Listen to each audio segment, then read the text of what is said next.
आजची रेसिपी डाळ खिचडी। तेल टाकून घेऊया, 2 पळ्या, थोडे जिरे, मिरची, कांदा, लसूण, कढीपत्ता मिक्स करून घ्या की लगेचच टमाटा घालून घेऊया। सगळं मिक्स करून घ्यायचं की हळद, थोडी मिरची पावडर,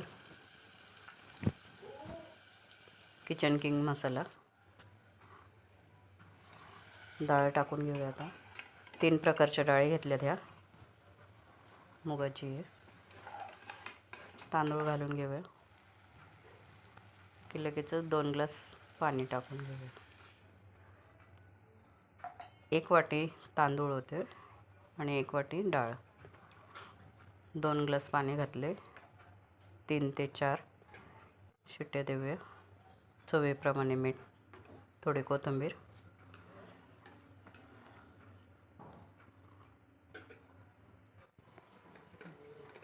तयार आहे आपली